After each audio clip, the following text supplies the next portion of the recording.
दोस्तों, बुलडोजर को लेकर सभी लोगों के जहन में एक बात हमेशा बनी रहती है। बुलडोजर जहां किसी के घर को गिराया जाता है, बड़ी तकलीफदेह होती है, बड़ी मुसीबतों का उसको सामना करना पड़ता है। तो बुलडोजर पर सुप्रीम कोर्ट का बहुत बड़ा एक बयान आया है और गाइडलाइन आई है, और ये 15 पॉइंट वाली गाइडलाइन मैं आपको सब बताऊंगा। लेकिन जो लोग हमारे चैनल के साथ जुड़े हैं उन सभी से कहना चाहता हूं वो हमारे चैनल को सब्सक्राइब जरूर कर लें, बेल आइकन को प्रेस करें। वीडियो अगर आपको अच्छी लगे तो ज़्यादा शेयर करना ना भूलिए।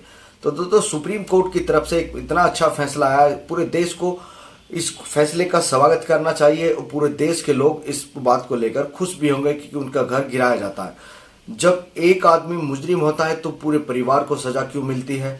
पूरा परिवार परेशान रहता है। बुलडोजर पर लगातार उनके घर गिरा दिए जाते हैं, घरों को तोड़ फोड़ दिया जाता है, तहस नहस कर दिया जाता है।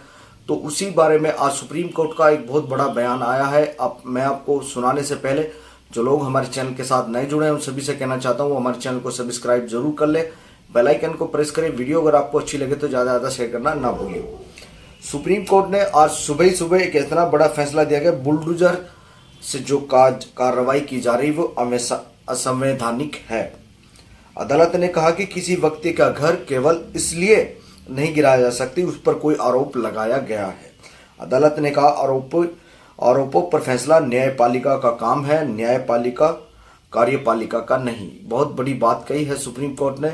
और दोस्तों, सुप्रीम कोर्ट सुप्रीम पावर है, वो कुछ भी कर सकती है, लेकिन ये जनता के हित में बहुत बड़ा फैसला आया। देश के लोग इसका दिल खोल कर स्वागत भी कर रहे हैं। पूरी स्टोरी मैं आपको स्टेप बाय स्टेप सुनाता हूं।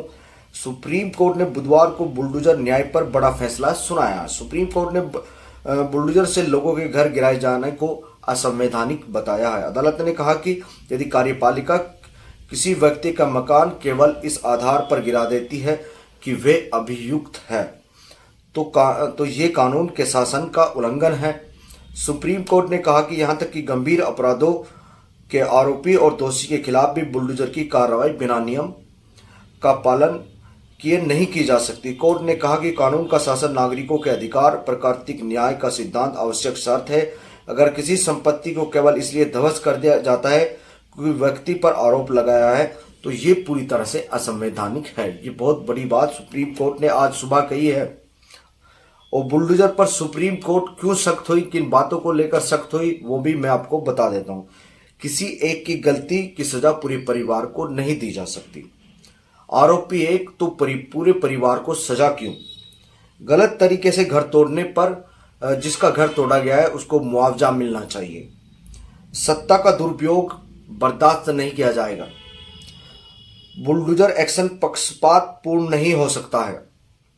बुलडोजर की मनमानी पर अधिकारियों को नहीं बख्शेंगे। किसी अपराध की सजा देना अदालत का काम है।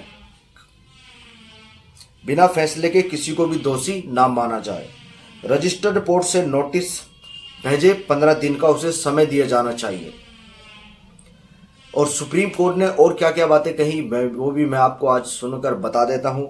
सुप्रीम कोर्ट के BR गवई और जस्टिस के विश्वनाथन की पीठ ने फैसला सुनाया।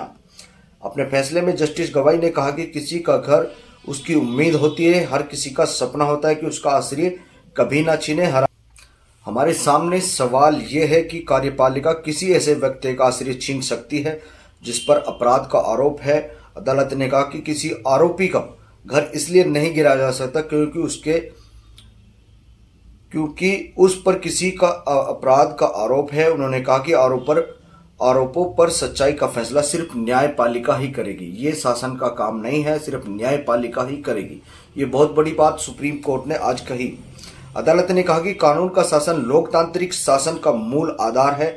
ये मुद्दा आपराधिक न्याय प्रणाली में निष्पक्षता से संबंधित है। ये अनिवार्य करता है कि कानूनी प्रक्रिया को अभियुक्त के अपराध के बारे में पूर्वाग्रह से ग्रसित नहीं होना चाहिए। कोर्ट ने कहा कि यह राज्य सरकार की जिम्मेदारी है कि वे राज्य में कानून व्यवस्था बनाए रखें। राज्य के मनमानी पर लगाई रोक। अदालत ने कहा कि सभी पक्षों को सुनने के बाद ही हम आदेश जारी कर रहे हैं। अदालत ने कहा कि हमने संविधान के तहत गारंटी कर अधिकारों पर विचार किया। व्यक्तियों को राज्य की मनमानी कार्रवाई से सुरक्षा प्रदान करते हैं। अदालत ने कहा कि सत्ता के मनमाने प्रयोग की इजाजत नहीं दी जा सकती। और इसके साथ ही सुप्रीम कोर्ट ने कई और बड़ी बातें कही हैं, इसको भी मैं सुनाता हूं आपको। इसके साथ ही सुप्रीम कोर्ट ने बुलडोजर से हो रही कार्रवाई को लेकर अपनी गाइडलाइन आज जारी कर दी है। बहुत बड़ी गाइडलाइन आई है, देश के लोग इसका स्वागत कर रहे हैं। यदि ध्वस्तीकरण का आदेश पारित किया जाता है तो इस आदेश के विरुद्ध अपील करने के लिए समय उसको दिया जाना चाहिए। सड़क, नदी तट आदि पर अवैध संरचनाओं को प्रभावित न करने के निर्देश। बिना कारण बताओ नोटिस के ध्वस्तीकरण की कार्रवाई नहीं की जाएगी। मालिक को पंजीकृत डाक द्वारा नोटिस भेजा जाएगा और नोटिस को संरचना के बाहर चिपकाया भी जाएगा। नोटिस तामील होने के बाद अपना पक्ष रखने के लिए संरचना के मालिक को 15 दिन का समय दिया जाएगा। कलेक्टर और डीएम नगर पालिका भवनों के ध्वस्तीकरण आदि के प्रभारी नोडल अधिकारी नियुक्त किए जाएंगे। नोटिस में उल्लंघन की प्रकृति, निजी सुनवाई की तिथि और किसके समक्ष सुनवाई तय की गई है। निर्दिष्ट डिजिटल पोर्टल उपलब्ध कराया जाएगा जहां नोटिस और उसमें पारित आदेश का विवरण उपलब्ध कराया जाएगा। प्राधिकरण व्यक्तिगत सुनवाई सुनेगा और मिनटों को रिकॉर्ड किया जाएगा। उसके बाद अंतिम आदेश पारित किया जाएगा। इसमें यह उत्तर दिया जाना चाहिए कि क्या अनधिकृत संरचना समझौता योग्य हो और यदि केवल एक भाग समझौता योग्य नहीं पाया जाता है, और ये पता लगाना कि विध्वंस का चरम कदम ही एकमात्र जवाब क्यों है। आदेश डिजिटल पोर्टल पर प्रदर्शित किया जाएगा। आदेश के 15 दिनों के भीतर मालिक को अनधिकृत संरचना को ध्वस्त करने या हटाने का अवसर दिया जाएगा और केवल जब अपीलीय निकाय ने आदेश पर रोक नहीं लगाई है तो विध्वंस के चरण होंगे।